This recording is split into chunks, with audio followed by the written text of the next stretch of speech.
말씀에는 사도 베드로가 나면서부터 못 걷게 되었던 이 한 사람을 고치는 장면이 나옵니다. 굉장히 유명한 이야기이죠. 특히나 이 사람을 일으킬 때 그 멘트라고 해야 될까요? 했던 말이 잘 알려져 있습니다. 6절 말씀이었어요. 베드로가 이르되 은과 금은 내게 없거니와 내게 있는 이것을 내게 주노니 나사렛 예수 그리스도의 이름으로 일어나 걸으라 하고서 손을 잡아서 일으키는데 발과 발목에 힘이 생기면서 진짜로 일어나게 된 것입니다. 여러분, 이 말씀을 보면서 저에게 제일 먼저 드는 생각은 이것입니다. 여러분, 우리에게도 나사렛 예수 그리스도의 이름이 있습니까? 없습니까? 있죠, 그죠? 그러면 우리라면, 나라면 똑같은 상황에 있는 사람에게 과연 일어나 걸으라 라고 말할 수 있겠는가 하는 것입니다. 해보신 적 있으십니까? 네, 없으시죠? 저도 없습니다. 네, 못합니다. 네, 솔직히 말씀드릴게요. 못해요. 일단 그렇게 말했다가 못 일어나면, 그죠? 목사인데 그래도요. 네, 무슨 망신입니까? 근데 저만 그런 게 아니라 요즘은 그렇게 말하시는 목사님들도 거의 찾아보기 쉽지 않은 것 같습니다. 저 어렸을 때는 그렇게 용기 있게 말씀하시는 분들이 많았거든요. 근데 이게 현실이에요. 아무리 우리가 강력한 믿음을 가지고 일어나 걸어라 라고 소리를 친다 해도 제가 볼 때는 못 일어날 가능성이 훨씬 높습니다. 그죠? 네.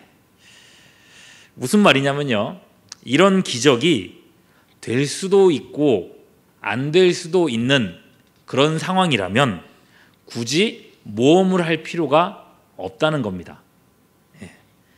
베드로라고 해도 마찬가지 아니겠습니까? 일어나라 그랬는데 일어나면 참 좋아요. 그죠? 근데 못 일어나면요, 어떤 상황이 되겠습니까? 여러분, 일단 이 거린이 소리를 질렀을 겁니다.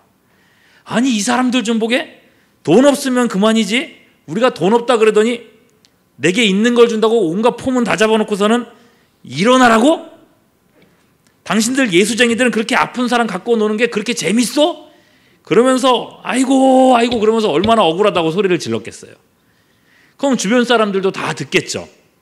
안 그래도 기독교에 대해서 좀 부정적인 시각을 갖고 있는 사람들이 많았을 텐데 순식간에 이 소문이 돌았을 겁니다.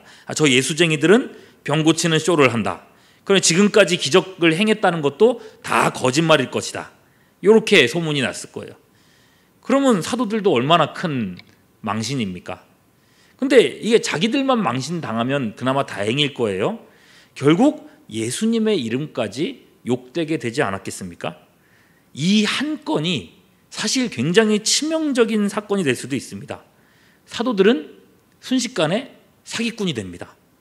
그러면 그들이 가르치는 복음도 이 사람들이 믿지 못하게 되겠죠. 그 순간 기독교 공동체가 와야 될 수도 있는 것입니다. 그러니 여러분, 될지 안 될지 확실하지가 않다면 사도는 절대로 여기서 일어나라는 말을 하지 않았을 겁니다.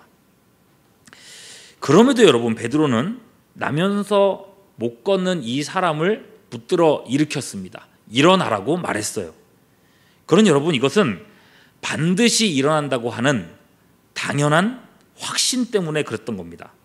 어떤 의미에서요, 이것은 믿음을 넘어서는 그런 문제입니다. 이 상황에서 우리가 믿는다라고 할 때, 믿음으로 일으킨다라고 얘기했을 때 그 믿음은요, 어느 정도 모험의 요소가 담겨져 있습니다.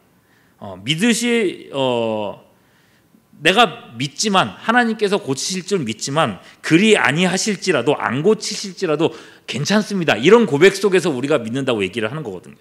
근데 베드로는요, 그렇지 않았습니다. 손뼉을 치면 소리가 나는 것처럼 물을 쏟으면 그 물이 어디로 흘러가요? 물을 쏟으면 위로 올라가나요? 아래로 내려가는 것처럼 그게 당연한 일이기 때문에 그렇게 행했던 것입니다. 베드로는요, 자신이 일으키면 이 사람이 당연히 그리고 반드시 일어날 것을 알았습니다. 사도들에게는 병 고침이 더 이상 신기한 일, 신비한 일 그런 게 아니었던 겁니다. 여러분, 제가 이렇게 말씀드리는 이유가 있어요. 바로 앞에 우리가 봤었던 말씀들 보시면요, 사도행전 2장 43절 말씀에 이렇게 적혀 있습니다. 같이 한번 읽어보시죠. 시작.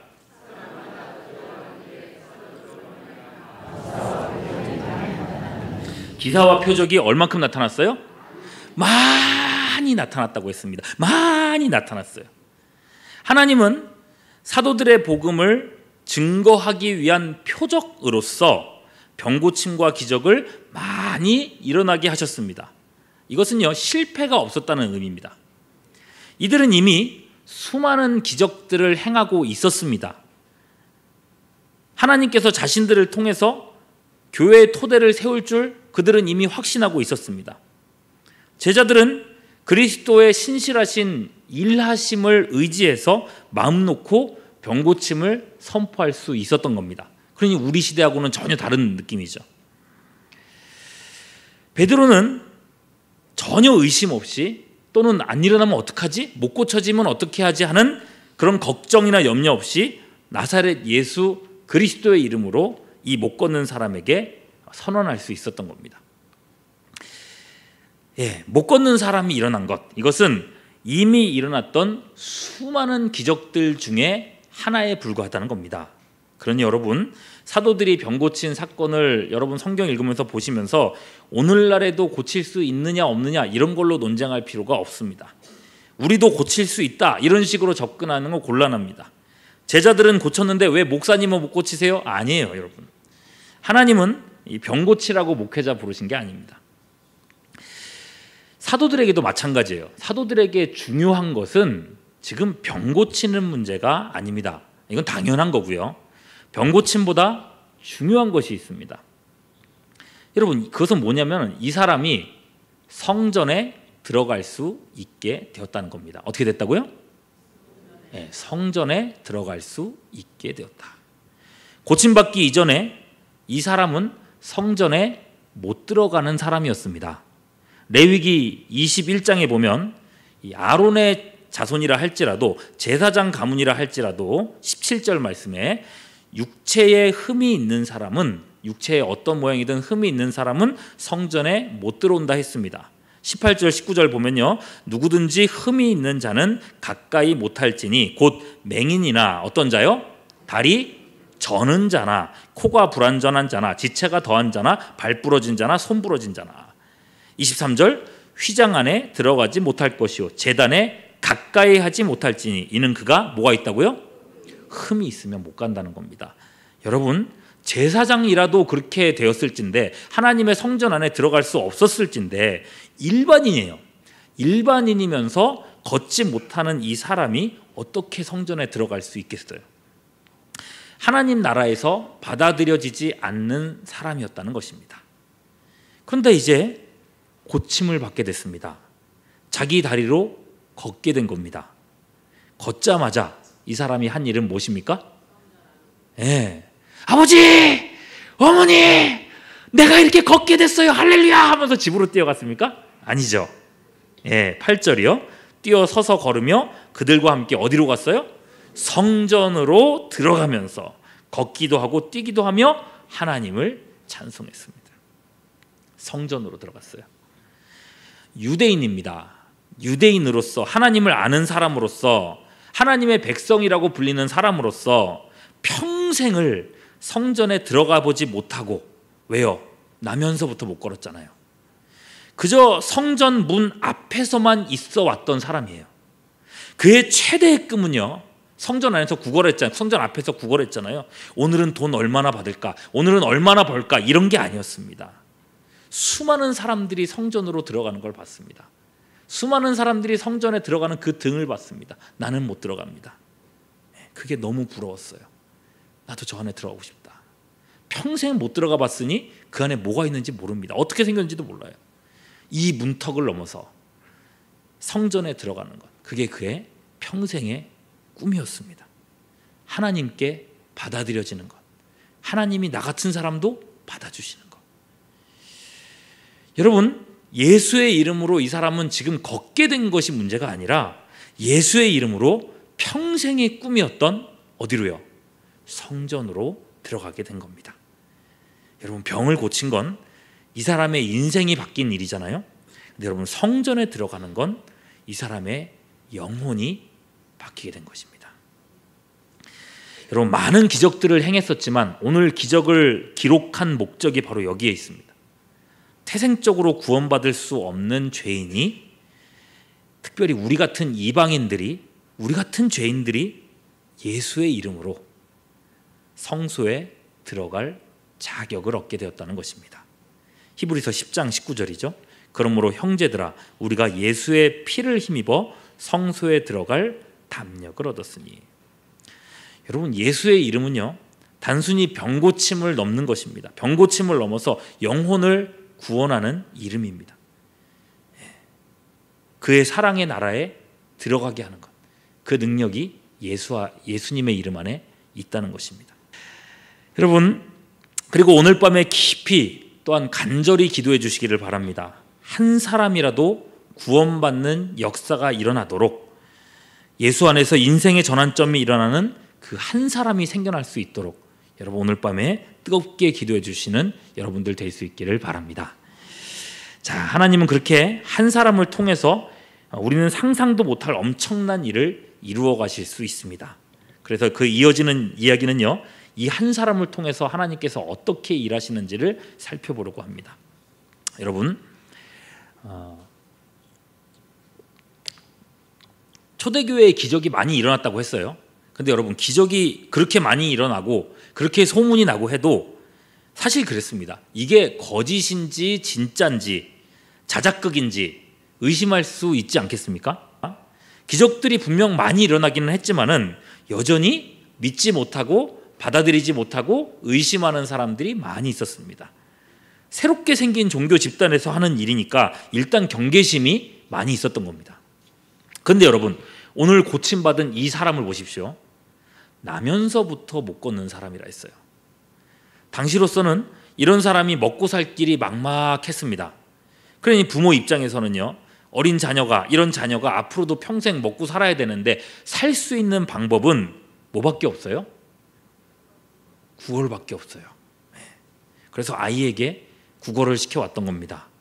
어릴 때부터 부모가 성전 문 앞에 앉혀놓고서는 국어하게 시켰던 겁니다. 그리고 아이가 점점 커서 성년이 되어서 부모가 데리고 나올 수 없을 때는 이제 이웃 사람들, 주변에 있는 사람들이 그를 도와서 성전 문 앞에다가 매일 두었을 겁니다. 2절에 그러죠. 나면서 못 걷게 된 이를 사람들이 메고 왔다. 그렇게 적어도 20년 이상의 시간을 2절 후반절 보세요. 언제 두었다고요? 날마다 성전 앞에서 구걸을 했습니다. 여러분, 모든 유대인들이 성전 중심으로 살아가지 않습니까? 이 사람을 20년 이상을 봐온 겁니다. 더 됐을 수도 있죠. 이 사람 나이가 얼만큼인지 모르니까 훨씬 더 긴 시간일 수도 있죠. 여러분, 오랜 시간 동안 이 사람을 봐왔습니다. 어쩌면 이 사람은 유대인들에게 어쩌면 명물이었을 수도 있습니다. 유대인으로서 이 사람을 모르는 사람은 없었습니다. 저 사람 못 걷는 사람, 저 사람 구걸하는 사람, 저 사람은 성전에 못 들어가는 사람. 그러니 여러분, 그가 고침을 받았다고 했을 때 이스라엘 전역에, 유대 전역에 어떤 반응이 일어났겠습니까? 그 사람이 고침을 받았다고? 그래서 그 사람이 성전에도 들어갔다고? 소문이 삽시간에 퍼지는 겁니다.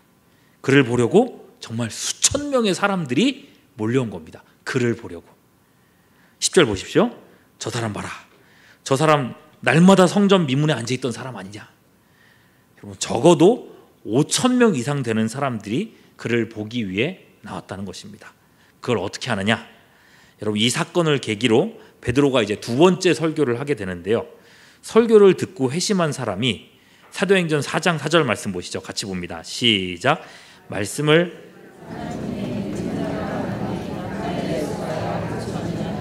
남자의 수가 5천이나 되었다 그랬습니다. 여러분, 그만큼 이 치유는 충격적이고 부정할 수 없는 사건이었던 겁니다.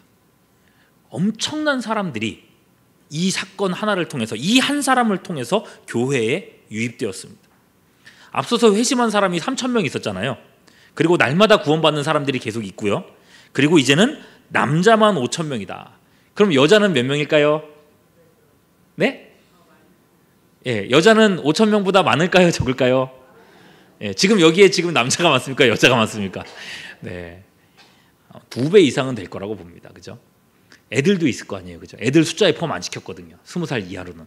그러면은 얼마나 많은 사람들이 여기 들어왔다는, 교회 안으로 들어왔다는 거겠습니까? 여러분, 그러니 여러분 15,000명 이상은 되는 숫자, 훨씬 넘는 숫자가 지금 교회 안에 들어온 겁니다. 그들이 교인이 되었습니다. 그들이 성도가 되었습니다. 그리고 그들이 훈련받았습니다. 그리고 여러분, 이 정도나 되는 사람들이 이제 흩어져서 온 유럽과 아시아로 흩어지고 세계 곳곳에 교회를 세우게 되는 것입니다. 여러분, 엄청나게 많은 사람들이 예수님을 믿게 됐고 또 교회 선교에도 새 장이 열리게 되었습니다. 무엇을 통해서요? 단 한 사람의 변화를 통해서 일어난 사건이라는 것입니다. 여러분, 누구도 거들떠보지 않았던 이 한 사람일 텐데 그 한 사람이 5,000명 회심의 열쇠가 될 거다. 누가 상상이나 했겠습니까? 누가 생각이나 했겠습니까? 근데 여러분, 이것이 하나님께서 일하시는 방법입니다. 한 사람의 변화, 수련회를 통해서 한 청년이 변화되는 것. 여러분, 오늘 밤에 뜨겁게 간절히 기도해야 될 제목이 바로 이것인 줄 믿습니다. 여러분, 오늘 말씀을 봤을 때 그 변화의 출발점이 무엇이었습니까? 1절 말씀이요. 같이 봅니다. 시작. 제9시 기도 시간에 베드로와 요한이 성전에 올라갈세. 제9시 오후 3시에요. 기도 시간에 베드로와 요한이 성전에 갔다. 두 제자가 기도 시간이 되어서 기도하러 가다가 이 역사가 일어난 겁니다.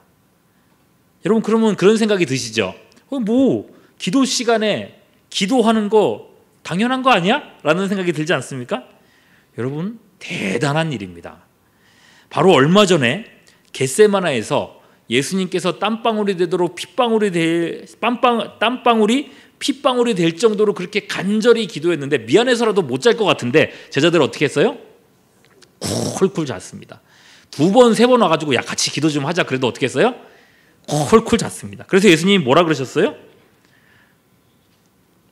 네, 야, 니네 1시간도 깨워서 나랑 같이 기도 못하냐라고 책망받았던 사람들입니다.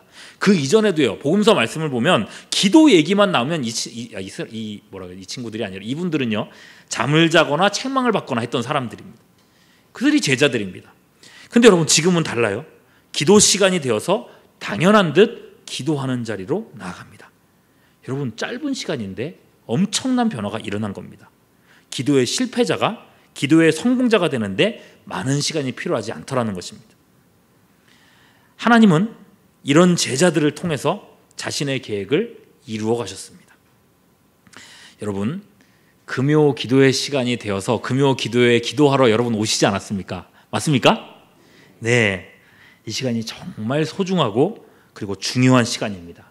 여러분들의 역할이 중요합니다. 특별히 여러분, 이 시간에 이제 수련회를 앞두고 있는데 너무너무 중요한 일을 앞두고 있는데 우리 청년들, 우리 젊은이들 위해서 기도해 주시고요. 그리고 수련회가 이제 각각 여름 성경학교 수련회가 끝나지 않았습니까? 행사 후에 모든 교육부서 우리 학생들, 우리 어린이들, 청소년들 세상의 빛과 소금으로 살아갈 수 있도록 그들을 들어서 이 약한 시대에 써주시기를 여러분 기도하면서 우리 하나님의 뜻을 함께 이루어가는 우리 모두가 될 수 있기를 주님의 이름으로 축원합니다.